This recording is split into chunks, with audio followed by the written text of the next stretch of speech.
Well, we've gotten most of this gutted out here. We're gonna take the rest of this insulation out and put up good stuff, because this stuff doesn't do much. We're thinking about doing that expanding foam or the a pink board. Expanding foam's better, but pink board's a lot cheaper. So we'll end up doing that, and we'll probably take these panels off the side like we started doing here, and we'll take this piece of insulation that they've got in there and we'll put some the pink board stuff in there, or the expanding foam, whatever we decide to go with. But that's what it looks like on the inside so far. But today we're going to be working on taking out the radiators, because the cores are falling apart and we've got new ones, should be here in a couple days. So once we get that done, we'll be all set to go. Today we're removing the second radiator from the bus. Last night we took this one out, and if you watched the video, I was telling you how bad the radiator cores were, and we have new cores coming. They should be here within the next few days, and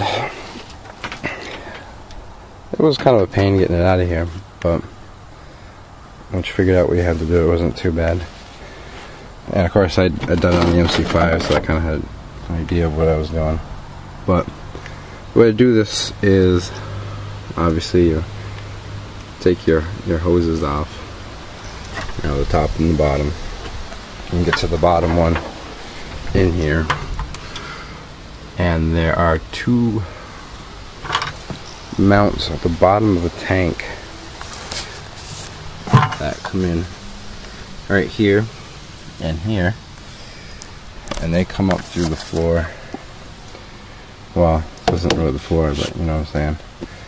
Come up through there, and they were kind of rusted off. We had to use a bolt, rounded out bolt remover to get them off, but they come through right there and back there. And once you disconnect that, there is one more line at the top of right here that goes back to the overflow tank. You can see it cut off right there. It goes up in there, and it went alright, I guess.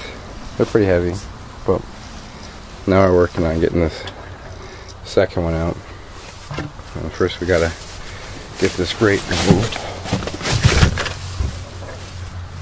Alright, for those of you who don't know, these are the rounded out bolt remover tools that I'm talking about. They're very handy, made by Craftsman, and the points of the bolt and nut fit in these grooves here, and these just kind of twist it on out, and they come in a set. Some of them are sockets, these ones are nuts, or whatever they call them, but these are very handy. Get some. Alright, we got the grating off, and there was just 4 sheet metal screws here in the corner that held it. Next we have to take the brackets off the top of the radiator. There's 2 bolts that hold them on. There's that one, and one a little further back there. I can't see the screen up, so I'm filming. But you can see here where the breaker bar is, where the old one was. There you go. Here's the top. Hold it right there. About a 9/16.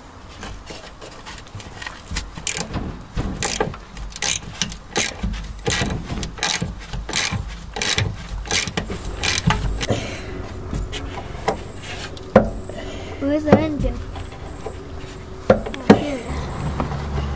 On this bus, the fins, shutters, come out with the radiator.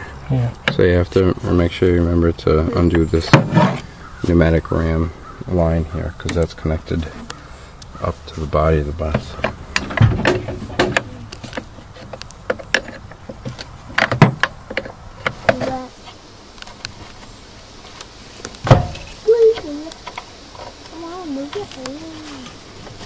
Oh, that's money.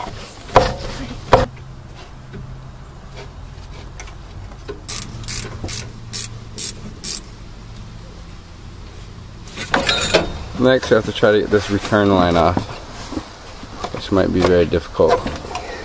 We had to cut it on the other side, and once it was cut, we could move the radiator to a spot where we could get a better purchase on it and get it out that way. Next, we have to unbolt the mounts of the radiator on the bottom. There's two of them. One is right here in the middle, and the other one, I don't think I can show you from this angle. Right there. Oh, right in there. These might be difficult.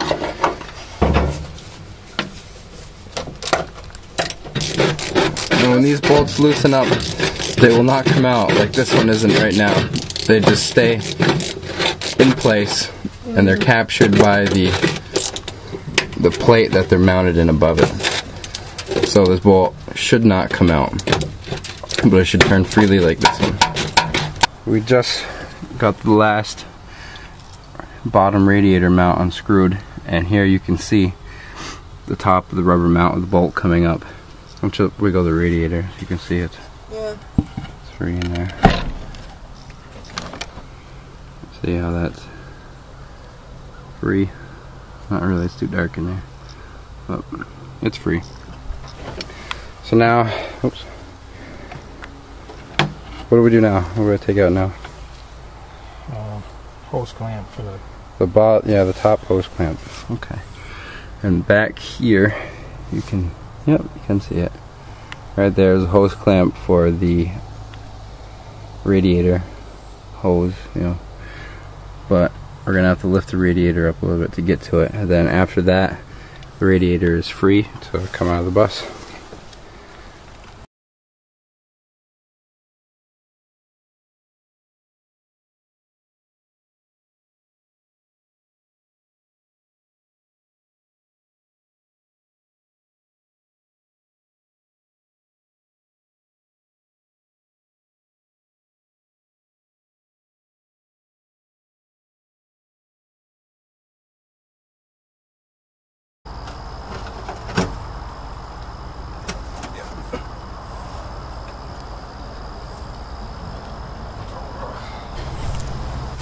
Starting to rain. Alright, here's where the hose went down through. There's the return line and the feed, or I don't know, whatever they are. And here, these are the mounts. Go on the bottom of the tank. I'm not sure if these are supposed to come out of these holes here, but I know that these are meant to give the radiator some back and forth play. But yeah, they just kind of unthread from the bottom, just like that. So I guess that's that. Radiator's out. Now we'll have to get up here, take this line out. It goes to the tank here. The overflow tank, whatever they call it. And we'll have to get those made up. And I think we're gonna replace those rubber lines. I mean, they look okay, but you know, you really want to get back here and do it again, just replace them.